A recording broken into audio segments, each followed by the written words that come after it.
ذی الحجہ کا یہ پہلا عشرہ چل رہا ہے، اس کے بھی بڑے فضائل ہیں کہ نبی نے فرمایا اس عشرے کے اندر جو انسان نیک عمل کرتا ہے وہ اللہ کو اتنے پسند ہیں کہ کوئی عمل اس کے برابر نہیں ہو سکتا۔ تو ایک صحابی نے کہا اللہ کے رسول کیا اللہ کے رستے میں جانا بھی نہیں ہو سکتا اس کے برابر؟ نبی نے فرمایا نہیں، اللہ کے رستے میں جہاد کرنا بھی اس کے برابر نہیں ہو سکتا، ہاں وہ اللہ کے رستے میں جانے والا جو وہاں شہید ہو گیا وہ اس کے برابر ہو سکتا ہے، آگے نہیں، اس کے برابر ہو سکتا ہے۔ امی عائشہ فرماتی ایک نوجوان تھا جو ان دنوں میں روزے رکھتا تھا، یہ عشرہ ذی الحجہ نا، پہلی تاریخ چاند سے لے کے 9 تاریخ 9 روزے رکھا کرتا تھا۔ اب اسلام میں تو 9 روزے ہے نہیں، نفلی اگر کوئی رکھنا چاہے تو رکھ سکتا ہے۔ عرفہ کا روزہ ضرور ہے، اس کے بڑے فضائل ہیں 9 تاریخ کو، لیکن وہ نوجوان 1 تاریخ سے 9 روزے رکھتا تھا۔ تو اللہ کے رسول صلی اللہ علیہ وسلم کو جب پتہ چلا تو اس کو بلایا اور کہا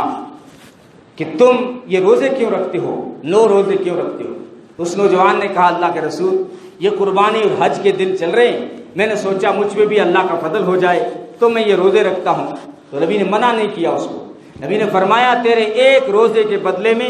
100 غلام آزاد کرنے کا ثواب ملتا ہے، اور 100 اونٹ قربانی کرنے کا ثواب ملتا ہے، اور 100 گھوڑے اللہ کے رستے میں دینے کا ثواب ملتا ہے۔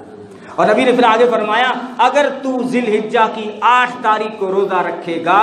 تو 1000 غلاموں کے آزاد کرنے کا ثواب ملے گا، 1000 اونٹوں کی قربانی کا ثواب ملے گا، اور 1000 گھوڑوں کو اللہ کے رستے میں دینے کا ثواب ملے گا۔ نبی نے آگے فرمایا اے نوجوان اگر تو 9 ذی الحجہ کو یعنی عرفہ کے دن روزہ رکھے گا تو اللہ تعالیٰ تجھے 2000 غلام آزاد کرنے کا ثواب دے گا، 2000 اونٹوں کی قربانی کا ثواب دے گا، 2000 گھوڑے اللہ کے رستے میں دینے کا ثواب دے گا۔ نبی نے فرمایا مجھے امید ہے کہ عرفہ کے 1 روزے سے 9 تاریخ کا ہے، عید سے پہلے کا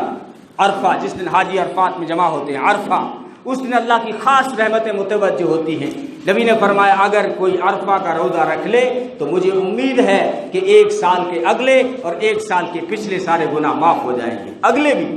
اب کس کو پتہ ہے اگلے آگے جیے گا یا نہیں جیے گا، لیکن اسلام یہاں آپ کا بیمہ کرا رہا ہے کہ اگر اگلے سال مر بھی گئے تو تمہاری مغفرت کر دی جائے گی۔ یہ 19 ورس لے لو 9 عرفہ کو کہ اگر اگلے سال مر بھی گئے تو تمہارے گناہ معاف کر دیے جائیں گے۔ تو خیر اللہ تعالیٰ ہم سب کو ان باتوں پہ عمل کی تو